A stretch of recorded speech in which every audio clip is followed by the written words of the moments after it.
So look, everybody, I know it's been a long week, and coming into a talk in the middle of the day is a challenge for a lot of you. So thanks for being here, and we're really happy to have Minal Mistry from IEP a long time ago. What year did you graduate?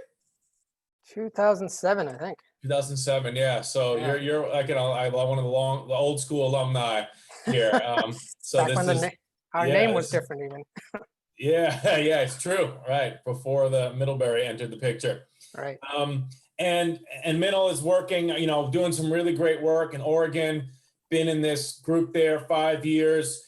And I'm really looking forward to this talk because systems thinking and kind of larger paradigm kind of thinking is kind of what we need in this crazy age. So Minal, thanks so much for joining us, and the floor is yours. Cool. Yeah, normally I run through the presentation, but if I'm giving it in person, I let people interrupt me because it's just easier in person, but whatever feels right. If it's something really confusing that I say, stop me. It's fine. No big deal. All right. So as you can see, the title is Systems Thinking and Well-Being. Much of my work with Oregon DEQ, I'm in a small group. We're a regulatory agency, just like a normal environmental quality agency, but I work for a tiny little group, about 28 people, focused mostly on systems and research based. We are a non-regulatory body within a regulatory agency, so it's kind of an odd place to be, but it gives us a mandate to look big picture and then bring those big pictures idea into the system, which hasn't exactly been a seamless flow because there's a hierarchy that doesn't necessarily, there's business as usual for agencies as well, and new thinking doesn't necessarily permeate really quick. So some of the things I'll talk about today are things you may already know. Some of the things that's emerging. Not everything is policy, but it is knowledge building towards something a bit better, a different future. So I'll open with a little quote. I'm gonna minimize the video so I don't see people. With this statement from Bataille talking about the history of life on Earth is mainly the effect of wild exuberance. A dominant event is developing luxury and production of increasingly burdensome forms of life. And this phrase really catches with me and sits with me well because my role is looking at entire systems of production, consumption, well-being, and looking at the big picture and the interconnections between activities that may be really disparate. So just an introduction, this is an illustration of life cycle and how we think about life cycle of stuff. Any given product will have, and you may already know all that stuff, but I'm just going to show it because I'm going to use this image over and over, is that, we start from extraction from the earth, we process it some technical form, make it into something, and then distribute it, use it, and discard it. The thing to remember here is that emissions occur all the way along every step. As soon as a tree is cut down, or as soon as a spade hits the ground, or human labor is employed to do some work in service to the economy. These emissions are happening everywhere, and these are happening with or without us monitoring it. And I'm going to use climate as an example because that's where we have a huge amount of data, whereas the other places we don't, but we can infer a whole lot of things from climate. So I'm going to try to stretch the climate data a little bit further, and we can discuss if the stretching was relevant or not, or even valid. Our daily life is pretty much inundated by this nonsense and barrage of information that kind of Jason touched on. But in the material space, I want to make it go down to little specific things that we're told that we should buy green, recycle more, skip the straw, and all the stuff that happens, and we should be outraged when this doesn't happen. And really, in our program, in my role particularly, is to say, wait a minute, let's pause this. Is this really true? Are we really looking at the right things? Are we focusing on the right things?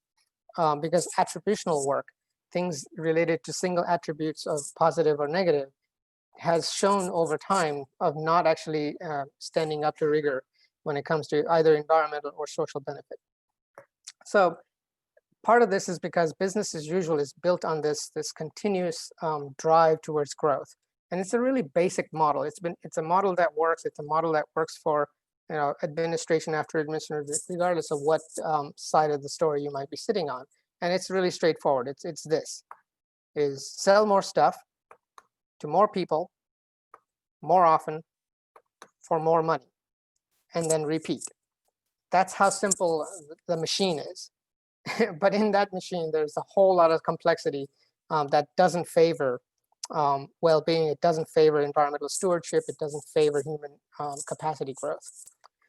And so I'm going to use the Oregon example of data because we are the only state in the country that have this level of data for climate. And we've been collecting it for 25 years.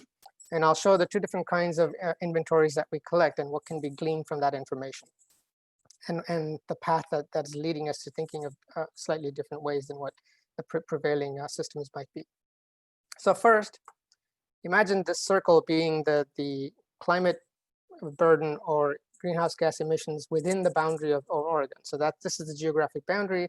This is called in-boundary emissions. This is the typical way of looking at climate change. This is the typical way of making policy, is to govern or regulate things that occur within your boundary. This represents about 62 million metric tons. We in our program, because we're a research-oriented program, we also do a secondary inventory, which is called the consumption-based inventory. And it essentially captures everything that we need to live the way we do as Oregonians. For example, 60% of our food comes from outside of Oregon because we grow a lot of stuff in agriculture, but mostly it's grass seeds and berries, seasonal berries and nuts, and wheat that's confectionery, so making cookies and such.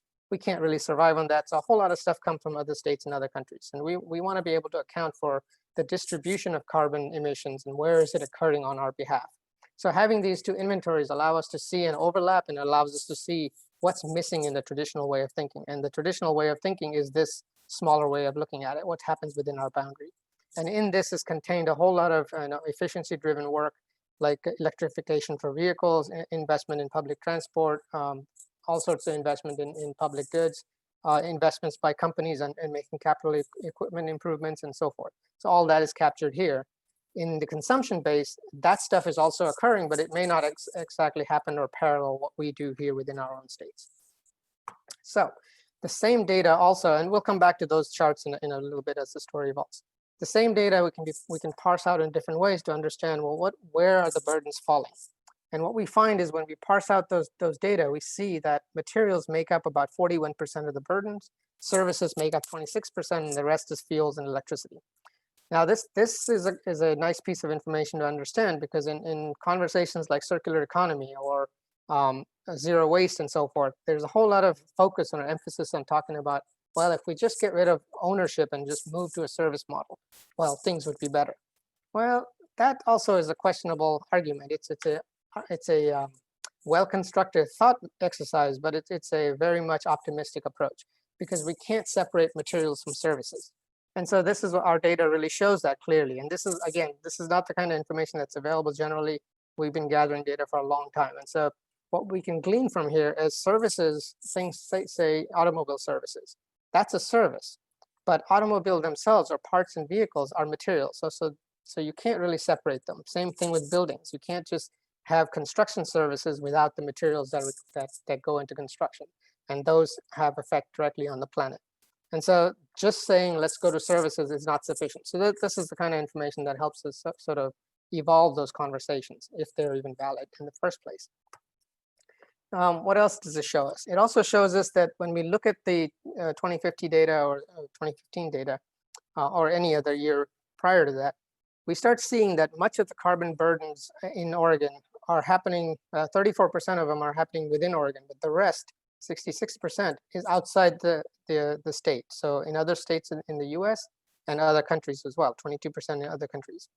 So that's a significant piece to understand. If we're only looking at what happens in our state, we don't necessarily understand the scale of our impact to the planet. Next thing is that same data can be parsed out to understand where are these burdens occurring.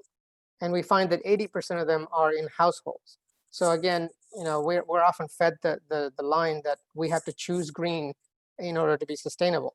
Well, that's an individual choice. However, one can also argue the flip side that we can only choose green so far of what's available in the marketplace. And today, the greener choices, whatever that might be, whether that's food or automobiles or houses, is a luxury item. It's not available to the population in general at a price point they can have an impact on. So we have to then also consider shifting what comes into our marketplace, shifting how we make things. Otherwise, you can only go so far. So that's an important set of breakdowns from the data that we have. Additionally, we can also look at this in terms of meta categories for different products that come into our economy. We can start seeing that if you look at food and beverages, this is the second one from the bottom. We notice that much of the burdens for food that we consume are happening outside of the state of Oregon. So that's the light blue, or the medium blue and the light blue. That's probably good 70% of it is elsewhere. And that makes sense because much of our food comes from outside the state. And so we can start identifying where are the hotspots, what are the things that we can affect within our own state and our own actions and recommendations, whether that be government purchases or down to individual choices. And also in terms of giving guidance to businesses as far as what they make and how they make things. So a simple takeaway from that first set of slides can be that we can't buy our way to sustainability without looking at the whole production consumption cycle, because all of these things are connected and there's a whole lot of emissions that occur before the object gets into our own hands. Further, if we start looking at the same information, we can parse it out a little bit differently. So this is the ability to look at the same information and draw multiple conclusions. Here we've taken the greenhouse gas inventory in the consumption side of the story and parsed it out by income disparity. So, and we know intuitively this is occurring, that lower income people are actually contributing less to the climate, and that higher income people tend to consume more and are contributing a whole lot more, and sometimes multiple folds of the contribution to the climate. But what we also have to consider is that climate resilience and climate privilege is also part of the story, so that as the income rises, the privilege of that also increases. And that if we're thinking about mitigation strategies versus adaptation strategies, the structural integrity or structural injustices that have occurred throughout time have to be considered up front, not as a checkpoint or a checklist of equity and things like that. It has to be part of the solution development. And that we have to acknowledge that adaptability and vulnerability is also a spectrum where folks that are in the higher income are more likely to adapt to severe changes than folks that are earning less. And so somehow that has to be balanced. So at a state level, we have to think of these kinds of issues up front, not sort of an after the fact. So the takeaway too is that climate is an unequal impactor, and that's not necessarily always acknowledged. And so mitigation and adaptation strategies, whatever we take for a given scenario, they have to be able to compensate for those inequities, not just today's inequities, but those that have perpetuated over time. And we've seen that in the COVID and the social injustices in terms of continuous protests in our city in Portland. We've had 70, 80, 90 days of continuous protests, and I lost count after a while. But these are realities that have to come into play when we're looking at climate changes and shifts. This next chart is a composite chart, so I'm just going to walk through it piece by piece. But this reveals quite a bit, and this is going to reveal some deep truths about our consumption patterns.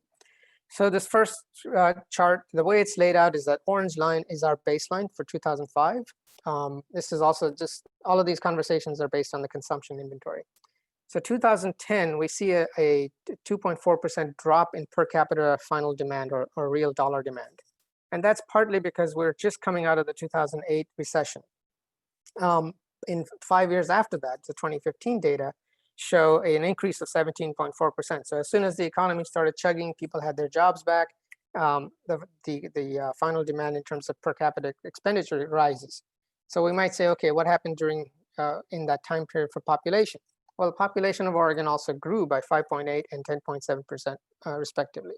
So the data, what I'm trying to get at is these data that I'm presenting to you have been corrected for population growth to show this scenario for consumption.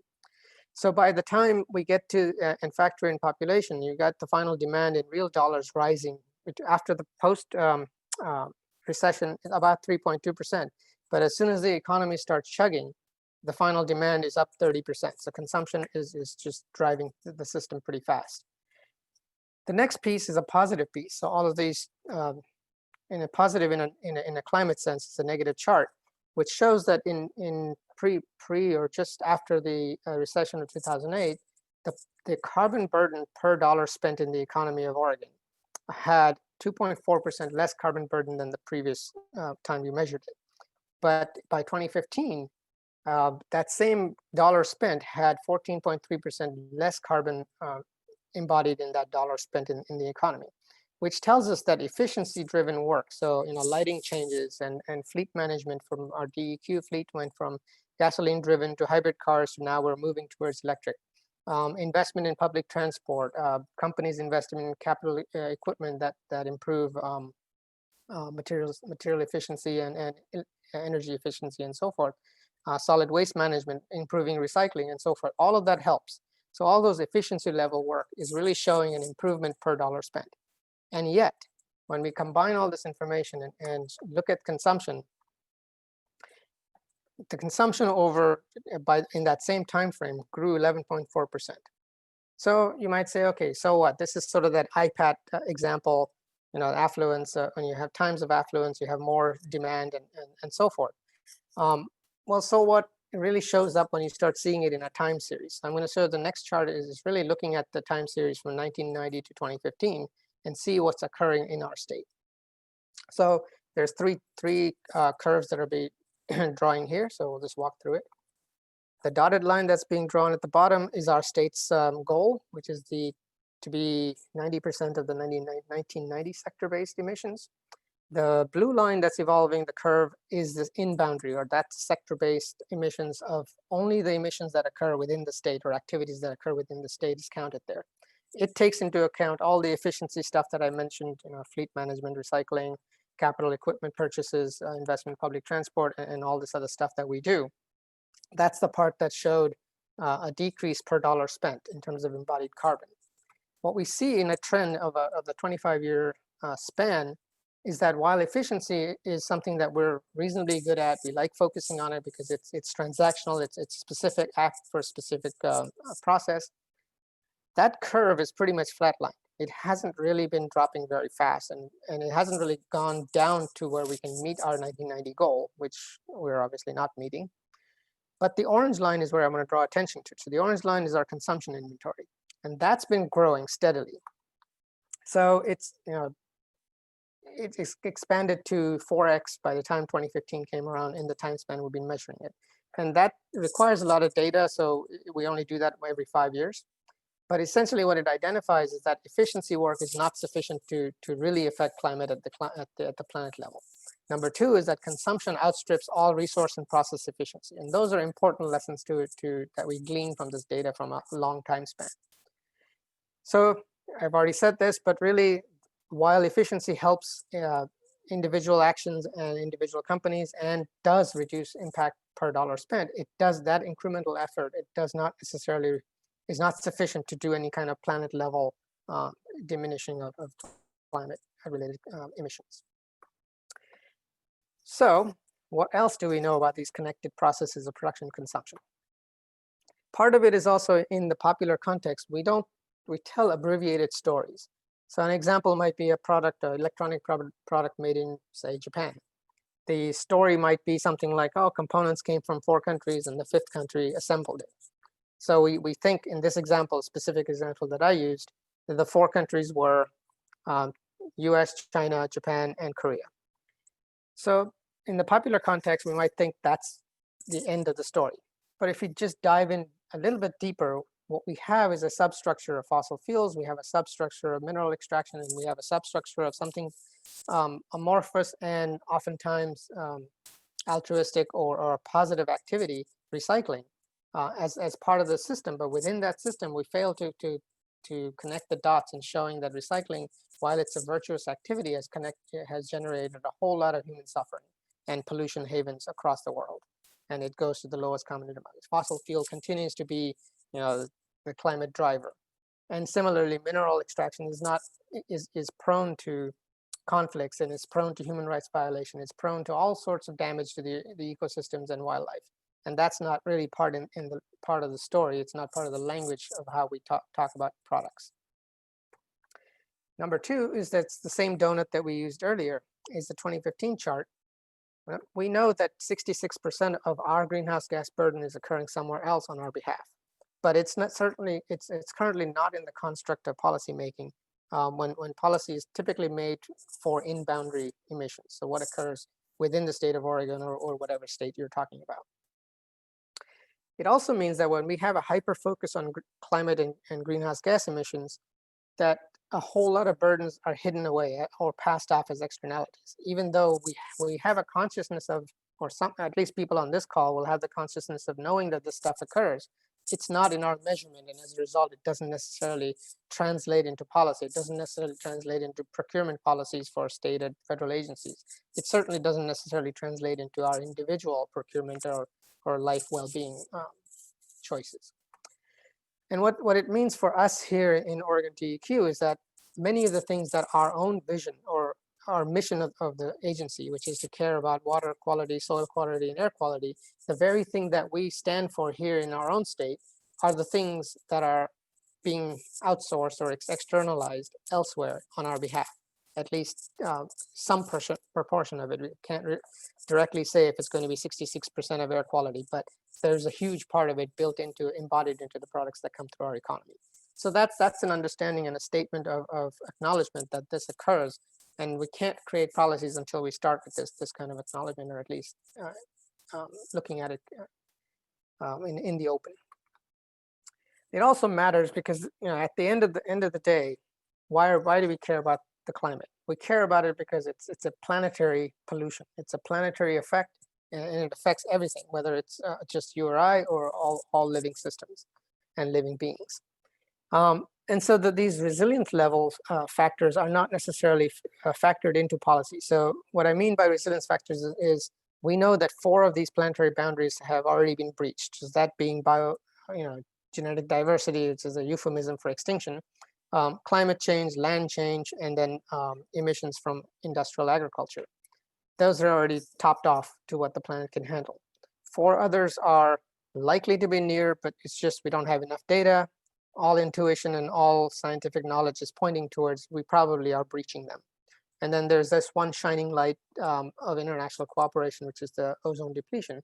But the point being that all of these planetary level changes that we human enterprises are doing are not factored in terms of scale in policy or in terms of our own product development choices and sustainability thinking, or the metrics that we use to assess one thing being better than the other, if we only focus on climate.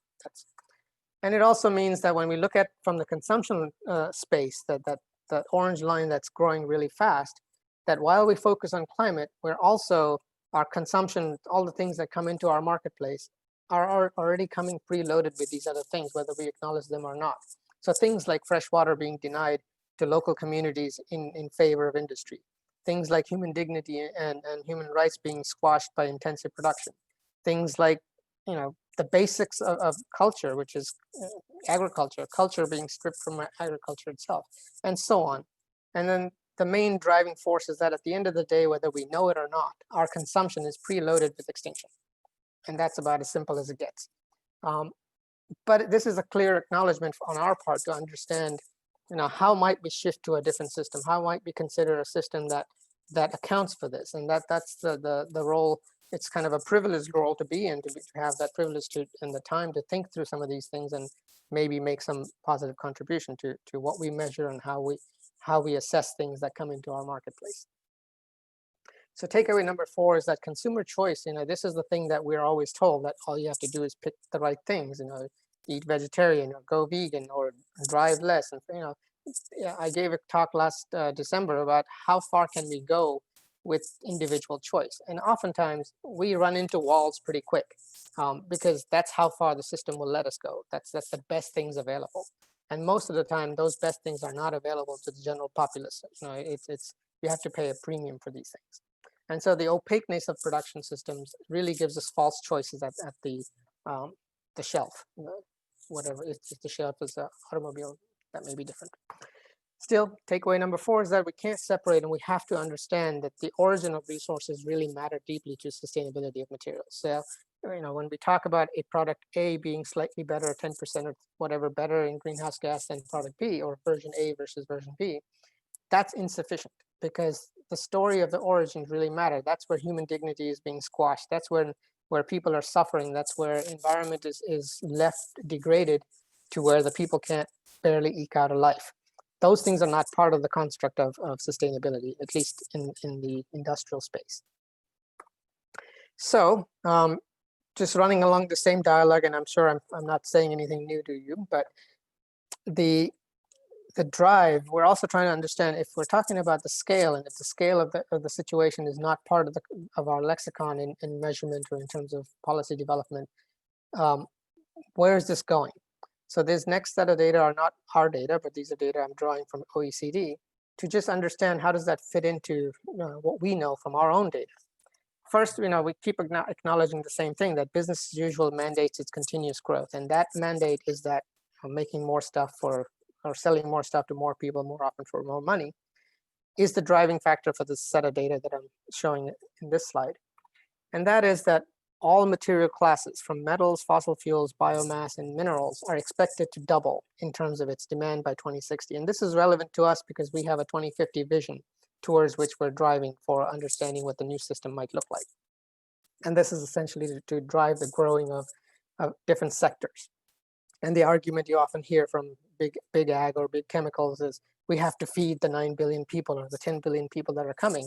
And the question always occurs to my mind, and I've asked this publicly and gotten ridiculed for it, is, well, if we want to feed people, we can feed them today. We don't need to wait for that. And it doesn't have to be through continuous growth. It can be done.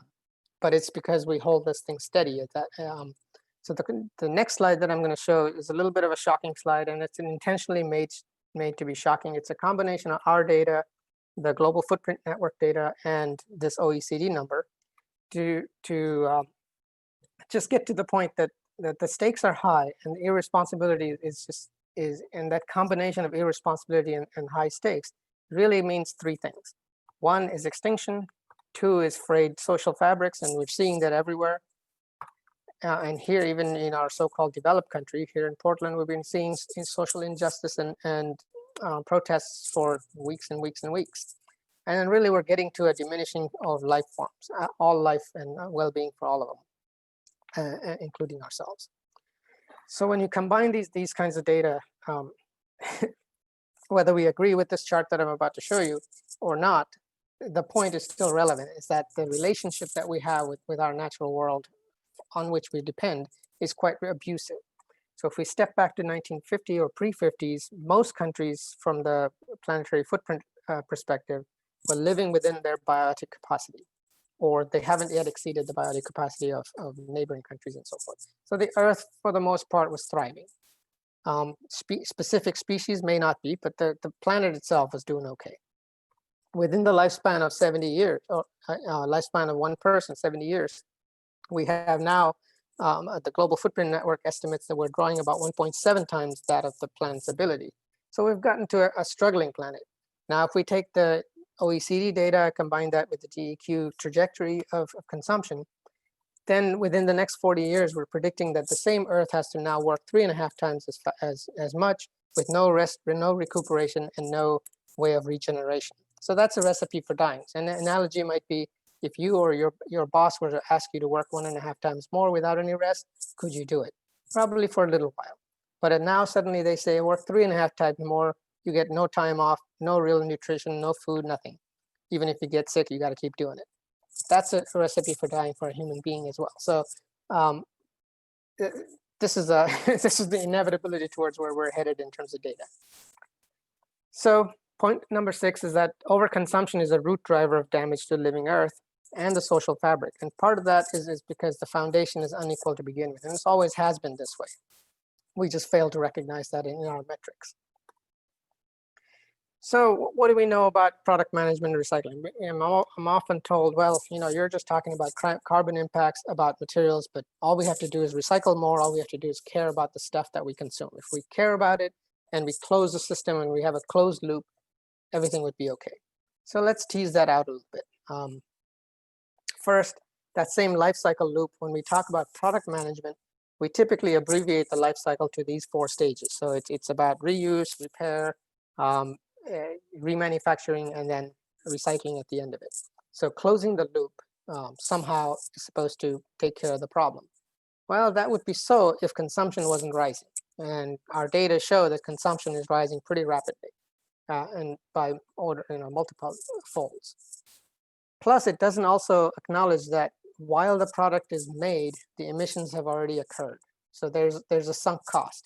And while the product is being claimed and reclaimed and remanufactured and resold and reused, we're also emitting further. We may not be drawing more from the earth in terms of materials for that specific unit, but as long as consumption rises, there's no safeguard for the earth. We are still expecting her to work 3.5 times more by 2060. So that's a failed model. It's insufficient. It doesn't capture the scale. It doesn't capture what happens to those externalities, the soil, air, and water damage, and all the human suffering that occurs for that care of the product. So that brings us to the same data that I exposed earlier on greenhouse gas. This is the 2015, the donut we saw earlier, drawn in a pie, representing the different material sectors. 89 million metric tons. The largest share is materials. It's 41%. And so again, stretching that argument about recycling and product care, how far does it go?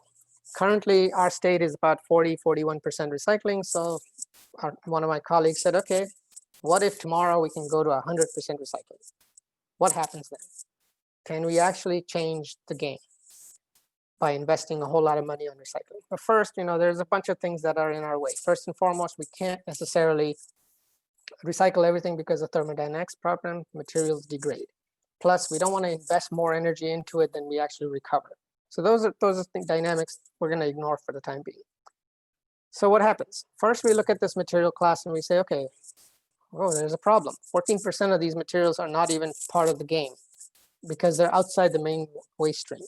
Think about concrete being used for building and sidewalk construction, asphalt that goes on the roads, your clothes that might last 5 or 10 years, your car 10 or 15 years, all of these things and the stuff that's sitting around in our garages.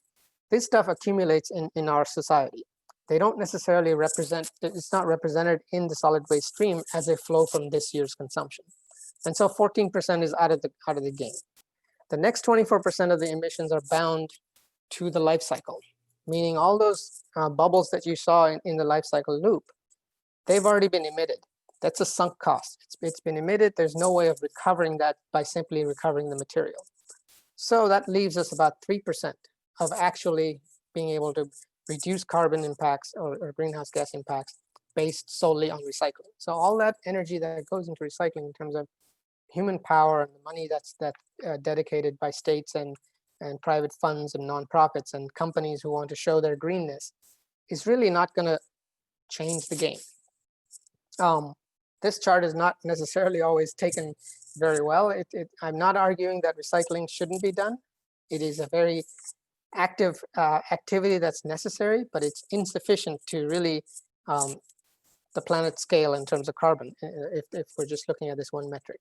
So the whole system has to be looked at. So recycling can't be because it's the end of the pipe. And we have to also acknowledge that the zeal of recycling has produced immense human sufferings. We've got people in Kenya, in Indonesia, in India, and China and India is starting to close China's already closed their doors to our garbage. But pollution havens continue. And what we have is people eking out their daily bread just to sustain our way of consumptive habits. So ethically, that's wrong. And we have to be able to acknowledge that. And this recycling community still fully hasn't awakened to this reality. So the question in our program we have to ask is, where are we going with all this, with COVID and after COVID? Because if we come back to business as usual after COVID, then we've completely failed. We haven't learned anything. And this starts with this statement. I think it's a bold statement to ask ourselves, what is our own role in our own sustainable development? If we are truly talking about sustainability to mean a resilient biosphere, an equitable society, not just today, but also in the future, and where the economy is first functioning within the Earth's limits, it's sort of a restating of the Brundtland Commission. But an honest question and pausing to ask this question in itself is a bold statement from an agency. And so this is possible because we have a legislative authority from 2012 that gives us what we call 2050 vision for materials management. And it can be summed up as conserving resources, protecting the environment, and enhancing well-being. So this legislative process, which was it's a document that's available. I think it was part of the resources that we shared earlier as part of this talk. But it effectively gives us the authority to start looking at the big picture, start looking at what might be stumbling blocks for the system that we have in place today, and how might we create, or what's needed for that 2050 to be a different reality than it is today in terms of how we interact with materials and how we interact with the so-called environment from which those materials come. And I like to use the phrase "living planet" because I think that's a more of a authentic statement than just the environment. I've lost my track, but I'll come back to it. So yeah, so the living planet aspect is this notion that we have these planetary boundaries, and these boundaries have been established based on an industrial ecology, or the connections of industrial activities across the country or across the world. This doesn't necessarily establish boundaries for human well-being. It doesn't establish boundaries for cultural well-being and wisdoms that are being lost as part of this globalization, one-size-fits-all kind of solution things. But the point in this slide is that while we have these boundaries identified, what we have is knowledge silos that exist throughout the system. And within our own agency, I can say our agency is divided up into land quality, water quality, and air quality. I sit in the land quality. Oftentimes, they are not connected in terms of actions towards a specific issue. Things are partitioned, and the same thing occurs in the so-called industrial ecology as well. Agriculture, big ag, is separated from the water subsystems, are separated from land changes, are separated from biodiversity folks, and there's no integrated approach. So climate is the only sort of unifying thread, and on that we don't even agree, because everybody has their own position rather than, and there is no advocate for the planet. So that's really just the point, is that silos exist, and as a result we have so much argument about, say for example, marine debris and plastics in the marine environment, which really are captured in this novel entity space, includes chemical pollution, includes nanoparticles and genetically modified organisms and so forth. And yet all of those things reside in very different knowledge silos, and they're not connected enough for us to be able to act cohesively. So that's just a sort of a monkey wrench in the system. So what in our role, so what I'm about to show you now are stuff that we just started to expand into our conversations. We don't have the answers. We're just thinking through this, but we're coming to it from saying, how might the system look different if we were to focus on enhancing well-being rather than enhancing an economic growth perspective, or rather than continuous growth perspective, or the status quo. And so that's the approach that we're taking. Much of it is thinking in process, and already it comes to a point where we can say it's no longer just about measuring about the environment. It isn't about measuring how many people are in slavery, or how many people have cancer, or there's a metric called DALY, which is disability adjusted life years. So how many work hours were lost, or life hours were lost based on the exposure to a certain chemical, for example. It's not sufficient. It doesn't give us that picture for that entire flipping of the system that says that holds the ecosystems of the earth as a well-being construct, as human well-being and dignity as a well-being construct, and as materials management and industrial development, or even economic development as a well-being construct. So what might that look like? This is the so it's just really preliminary. I just want to preface that. First is looking at it from the perspective of our agency's mission, which is restoring, maintaining, and enhancing the quality of three media: the air, water, and soil. Combine that with the vision for materials management, we get a slightly elevated higher order goals, where we're talking about protecting, conserving, enhancing well-being, and injecting this notion of prevention. So how might we get there before the problem occurs, rather than going from a right to pollute? How might we say precautionary principle, to use a common phrase?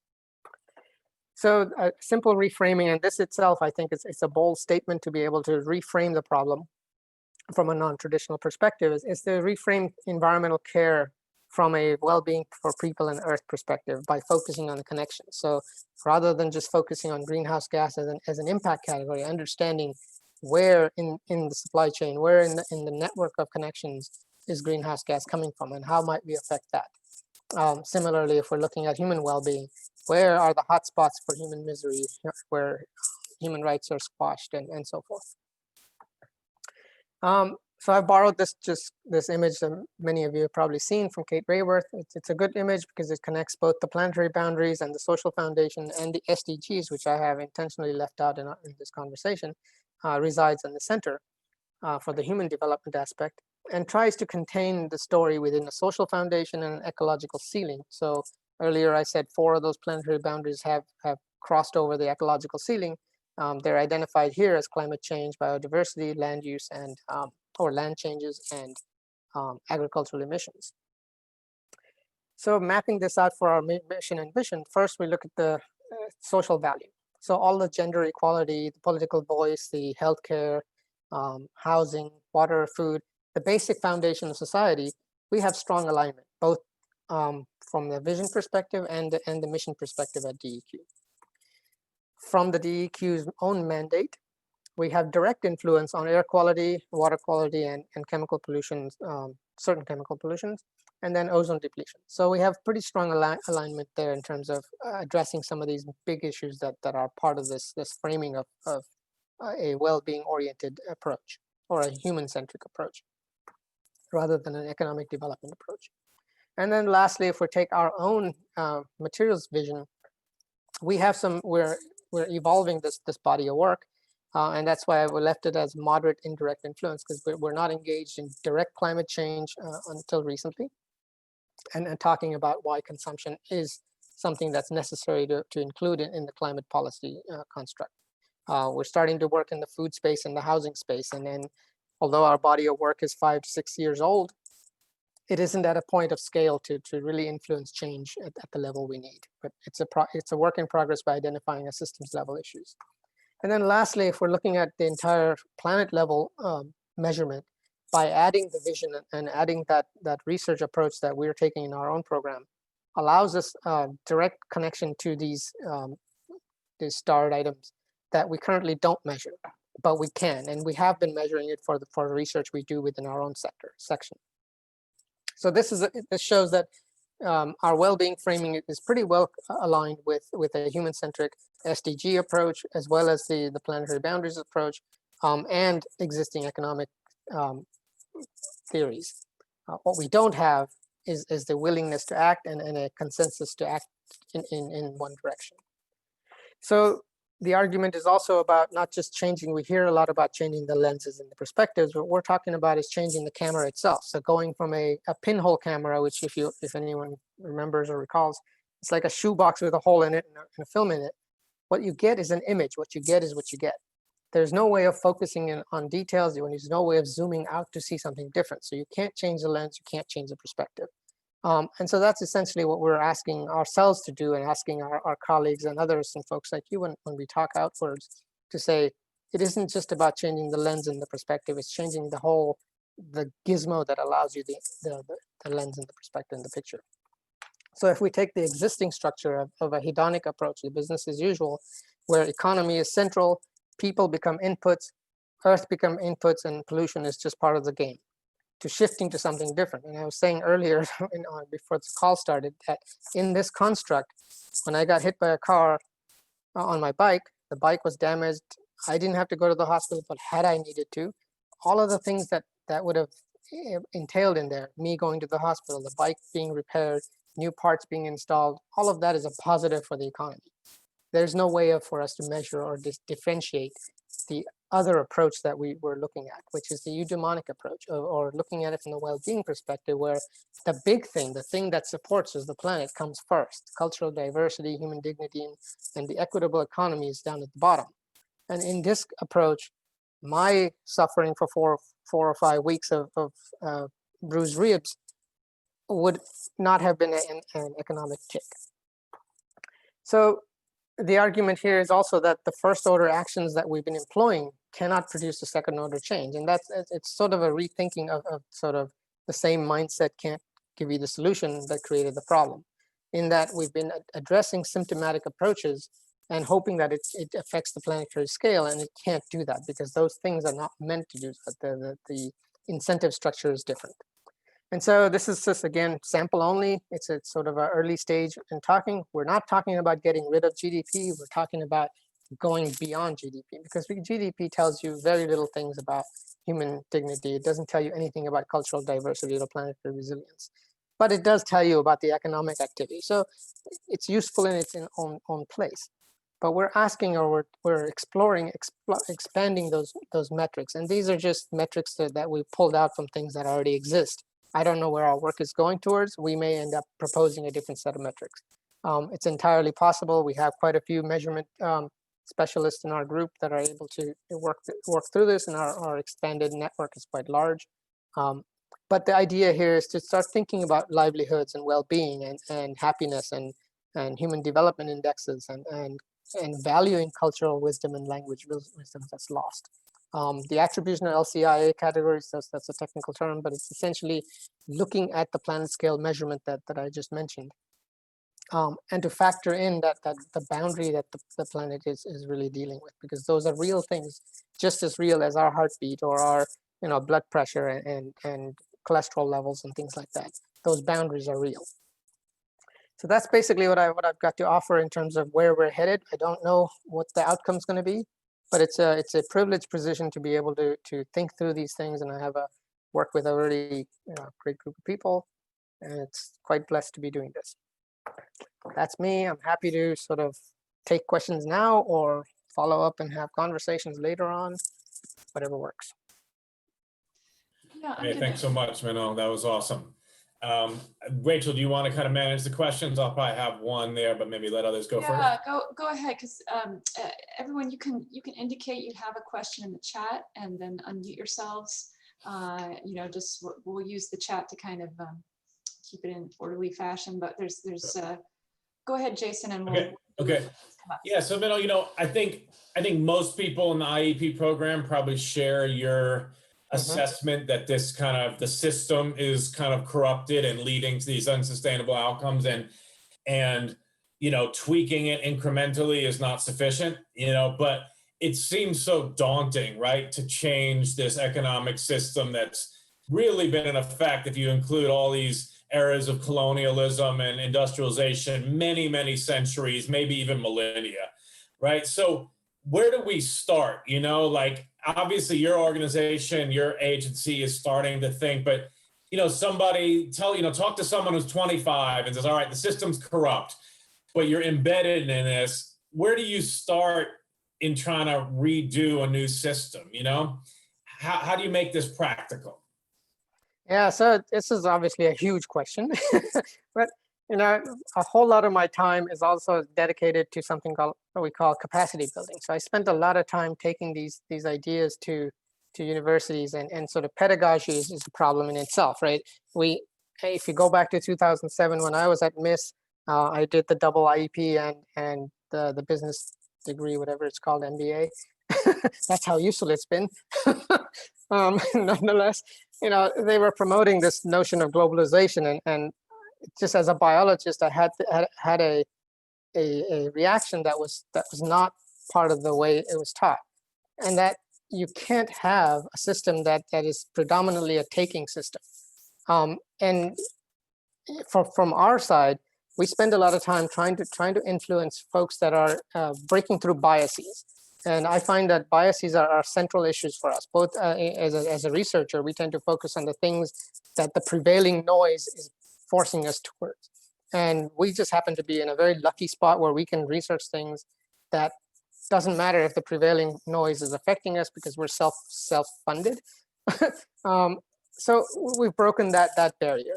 And so now we're trying to take that to pedagogy, and that's the same problem there. They are built into their biases because they're trying to keep students from, they're having students come in, teach students so they can get a job. We're not teaching kids to evolve into their highest purpose either. We're just making them pawns into the machine. So I don't know. I don't have an answer as far as where we start, but I think part of it is to question. Part of it is to start from a point of saying, okay, okay, some of the stuff that you're telling me just inherently sounds wrong, and let me explore a little bit further. And that's basically where we're coming from in our section is saying a whole lot of stuff that we've been working on for the last 50 years or 40 years in our agency. A lot of it is based on a foundation of falsehoods, really, because they've never been explored. They've never been teased out in terms of scientific facts or in terms of whether it's even holds true as logic. And an example I can give you is a research that we published, and I think I sent you that paper a little while ago, looking at this basic notion of does attributes get us to the right place in terms of systems change. So if we're saying buy green, okay, what is green? Okay, let's say it's recyclable. Okay, fine. So if it's recyclable, how often does it allow us to get to the right thing, which is lowering greenhouse gas impacts? And we did that systematically for a 20-year span of time for research that we mined. And we found that it doesn't hold true. And yet that's the prevailing message both from industry, from nonprofits, from government agencies, and probably from pedagogy as well. so in some ways, you know, we're sort of, I think I'd say, no, I don't think I am in a very blessed sort of a generous space to be able to question things that don't jive with the prevailing construct. And I don't know. The whole system and the more we dive in, the further we get to a point where it's, you know, a whole lot of premises that we hold true are false to begin with.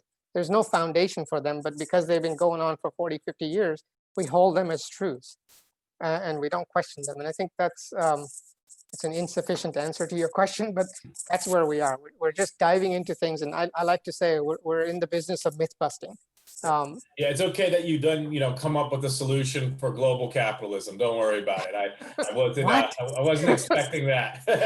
But thanks so much. I think you know the questioning and assumptions and even everything that you learn at MIST and IEP you should question. So I agree with that wholeheartedly. So thanks so much. I think we have some other questions here. So Rachel, I'll let you take it. Kyle, go ahead. Oh, I didn't have my mic on here. Hey, Minal, thank you for the chat. I really appreciated it. It was really impressive. So I've been working with some wildfire organizations in Santa Rosa, but we had heard of this organization in Oregon called the Western Klamath Restoration Partnership. Have you heard about them? They've tried to establish a circular economy with wildfire treatment.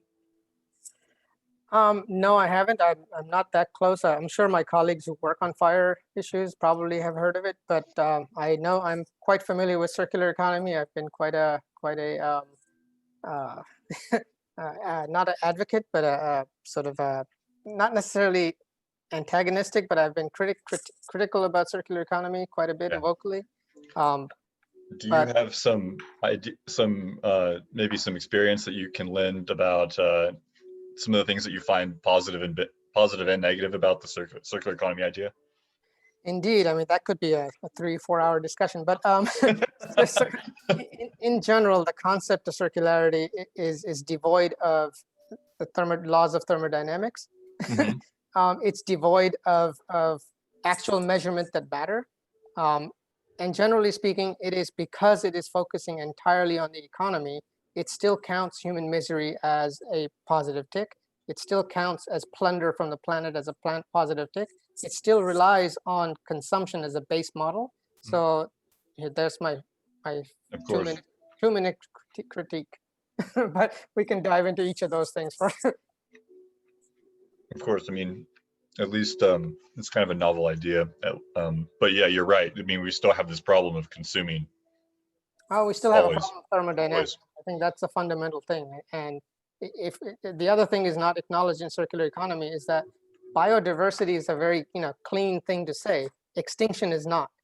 It's not okay to just mindlessly destroy habitats just to grow your economy, whether it's circular, linear, triangular, square, or hexagonal. It doesn't matter. The fundamental principle is still the same, which is growth at any cost. Exactly. Well, thank you. Mm-hmm. Elizabeth, go ahead. Thank you. Thank you so much for addressing us today. It's so important for us to hear more and more of what you're saying today. So we're on the verge of what hopefully will be a slight shift in politics in our country. And I, not everyone would agree with what I just said, but yeah, anyway, an important and significant shift, but nonetheless, there's still the central way that our government works. So I'm just wondering in, a soundbite, what you would say in terms of where, as aspiring policymakers and policy analysts, we might, focus our attention or apply pressure, or however you want to put it. What would your soundbite be for us? I think my soundbite, which is something that I've tried to hold true to, is don't shy away from the complexity. Don't boil down things so simple that you avoid or you lose track of all the complexity within it.